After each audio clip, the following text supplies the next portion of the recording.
It's Monday, May 29th, 2023. It is Memorial Day. God bless America. Before I start the video, I want to just thank all the people out there that gave the ultimate. I want to thank their families. God bless all of you. God bless those people who made the ultimate sacrifice. Let's not forget them today. Let's take a minute out of our day, maybe say a prayer for them and their families. Rest in peace to all those people who made the ultimate sacrifice. But without further ado, a few things I want to talk about today, and I'm going to start with this. The debt ceiling. Right now, it looks like we have a tentative deal. It's going to have to pass through Congress this week. But what we know right now is that they're going to raise the debt ceiling $4 trillion. Markets will love this tomorrow, I believe. It's going to be a victory for the government. It is going to be a disaster for you and I, as this money is going to have to be printed. It's going to have to be borrowed. It's going to have to be taxed. But again, markets are going to love this. They love the printing press.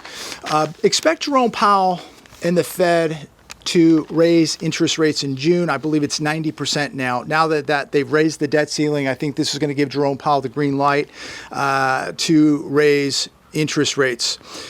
And you got to prepare, because you're going to pay even more than you were before for services, for goods. You're going to pay more, spend more, get less. Inflation's not going away, ladies and gentlemen. This is why we have inflation, because they keep raising the debt ceiling. They keep printing money. They keep the printing presses going. They keep kicking the can down the road, and they're doing it yet again. So we're going to see more senseless spending while more people lose their jobs. Inflation is going to ramp up. Taxes are going to go up. Rates are going to go up. So we're going to see at some point people turning in their real estate because they're just not going to be able to afford it. People not going to afford to get a mortgage rate. Mortgage rates are going to continue to go up. The rate to buy a car. You need a loan to buy a car. It's going to go up. Credit card rates going to go up. Anything you need to do to borrow money, RV, boat, car, house, credit card, the rate to borrow money, the cost to borrow money is going to continue to go up. When you go to the store to go buy a pound of hamburger, to go buy some chicken, the cost of everything is going to continue to go up. They're going to continue to destroy your purchasing power by doing things like this. I was reading this article on Fox Business last night. Bar Rescue's John Taffer warns overstate of restaurants. Business is booming, but we're challenged. People this weekend told me, just in my area right here, some people that were just visiting were telling me they went out to eat. The restaurants were absolutely dead. I was down at El Paseo this weekend. I was just around the town this weekend. It is a ghost town out here in the Palm Desert area. But John Taffer, and I love John Taffer, Bar Rescue, love that show. Actually, I saw John Taffer out here a few years ago in El Paseo eating at a restaurant about 5-6 years ago. But business is booming, but we're challenged. And so he's talking about AI coming in and replacing a lot of these jobs, because people just are not wanting to go back to work, and they're going to lose these jobs permanently because of AI. And I think it makes a very, very good point. Now, I don't know if it's booming everywhere. It's not booming out here, I can tell you that. You don't need a reservation to go out to dinner out here this weekend. But I was reading this article on CNBC. Restaurants expect strong sales this summer. Consumers aren't so sure. Last year, restaurant sales in May, June, and July were tepid as high gas prices and economic concerns weighed on consumers, it says. Roughly 1/3 of consumers surveyed plan to dine out less over the next month because inflation and because the economy is becoming a very big obstacle for a lot of people. So right here in this survey on CNBC, roughly 1/3 of consumers say they're going to dine out less. So we'll see who's right, who's wrong. But I can tell you right now, from what I saw over this holiday weekend, it's a ghost town. Maybe it's busy where you're at. Comment down below. Somebody wrote me this morning, said that they went out to eat yesterday. Place was a ghost town. Here's another one that I pulled up, and this is a little bit of an older article, but more than 70,000 restaurants closed because of the health crisis, a new report estimates. you know, anybody that says, oh, the restaurants are booming, restaurants should be busy. You know why? Because 70,000 of them over the past couple years have been shuttered permanently. They're gone. So there's less restaurants, there's less competition. So the ones that are existing right now should be doing good, but many of them are not. But think about 70,000 restaurants closed because of the health crisis. How many restaurants and small businesses that were put under forever? It's so sad. Here's another one coming from the U.S. Sun. Say goodbye to popular footwear brand and Foot Locker rival. Shoe store Journeys closing 100 stores by the end of the month. They have 1,200 stores total, closing 100 by the end of the month. And remember, Shoe City closing all of its stores nationwide. Say goodbye to 400 Shoe Cities. I think we have one right out here. It's going to be closing. They're all done. So that tax revenue is gone. Those jobs are gone. Really, really sad. Wolfstreet.com, Americans' ability to pay for emergency expenses. This is very interesting. The Federal Reserve released the new results of its annual survey of household economics and decision-making. It says here, 68% of Americans could handle at least $500 to a $999 emergency with their savings. 57% could handle a $1,000 to $999 emergency with their savings. 46% could handle $2,000 or more. It says here 13% can't pay at all. They couldn't pay it with a credit card, couldn't pay it with savings, couldn't pay it by selling something. 13% basically have no money whatsoever. 54% had enough cash for 3 months of expenses. And 16% said that they would have to sell something in order to pay for those 3 months of expenses.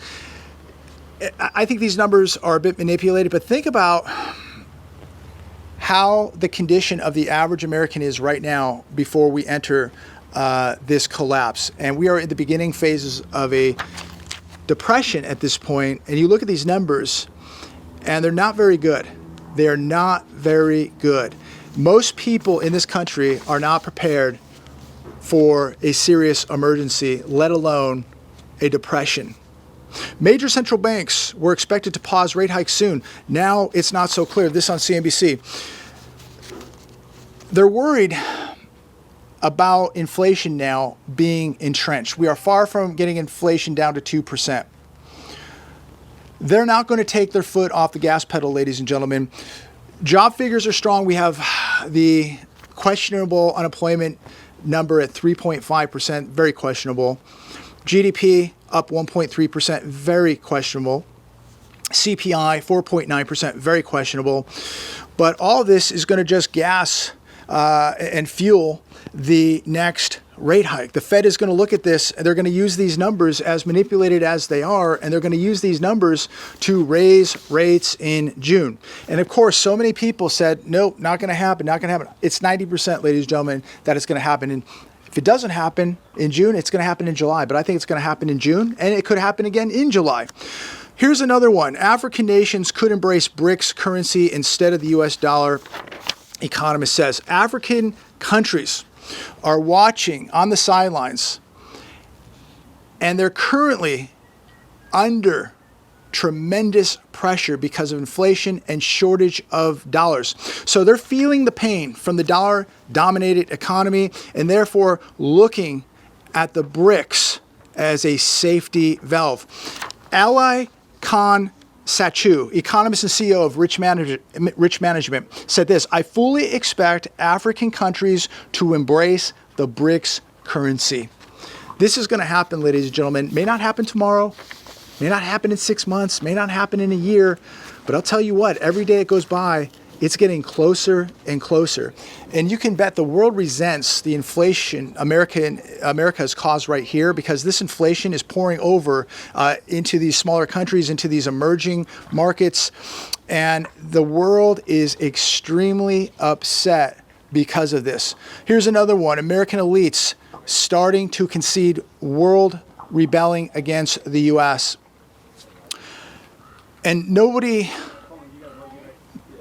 has anybody to blame but ourselves, because we've caused this disaster. And on this Memorial Day weekend, you know, something to think about is, when is America going to wake up and begin to realize that the world doesn't want us being the world police? Most of the world right now does not support the U.S. You look at Latin America, you look at Asia, you look at Africa, you look at Saudi Arabia. These countries are lining up to get out of the U.S. dollar. They are going to drop the U.S. dollar. They don't want us in their backyards. They don't want military bases in their backyards. They are extremely fed up. They don't want the weaponization of the U.S. dollar. They don't want the military bases. They don't want the wars. They don't want to be told what to do. We have literally hijacked the world by using the dollar as a world reserve currency and completely taking advantage of the world in doing so. So I'm going to leave it there today. I just wanted to wish everybody a honorable Memorial Day weekend, and to just show my courtesy and respect to all the people who sacrificed and dedicated the ultimate. And just something to think about right now, as this country, the United States, is going to go through some incredible changes, and a lot of these changes are not going to be good for the average American. It's not going to be good for the future of this country, and it's certainly not going to be good for the world reserve currency, the U.S. dollar. I expect markets to be up this week. I expect the U.S. dollar to continue to buy less. I expect to see inflation continue to rise, purchasing power to go down, and I expect the average U.S. consumer to continue to struggle and more job losses to come. Not good news.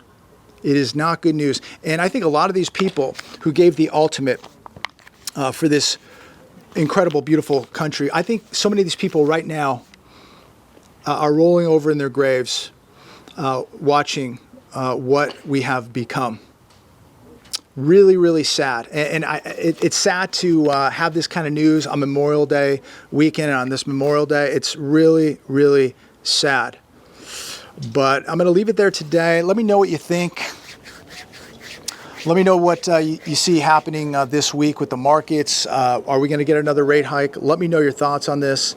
It does not look good. And it's really sad to sit here on this beautiful Memorial Day, 95 degrees, not a cloud in the sky, and know how weak we are becoming as a nation, and the world watching us, lacking leadership, lacking direction, our currency plunging, and the world knows that there's going to be another currency, another world reserve currency, or multiple world reserve currencies, and the world is watching us right now and seeing nothing but weakness. Again, weakness in our financial system, weakness in our leadership, weakness in our morality, and the world's going to look for strength, and the world is looking for freedom. They don't want a weaponized currency, and that is why at some point, and the people out there laugh at the thought that there could be another currency that would rival the U.S. dollar. I think it's going to be more than one. But that is just the arrogance of our nation now, where we just feel we're too big, too strong, too powerful, and too in control to lose it. I bet the politicians and the people of Rome at some point thought the same way, this arrogance, this empowerment. I bet the British Empire felt the same way at some point. They fell, ladies and gentlemen. They fell, and we're watching the fall right now. To think that we're the world's superpower, that we're the world's biggest economy, give me a break. You know who it is. It's not America, it's China. It's China. They're making everything. 54% of steel production in China, the 4 biggest banks in the world, China. The country that makes literally almost everything, China. The country that at some point is going to take over Taiwan and have complete control, a monopoly over these super chips, these chips made in Taiwan that our military, our defense depend on. These high-end chips in Taiwan. If you think it's not happening, ladies and gentlemen, it's happening right now.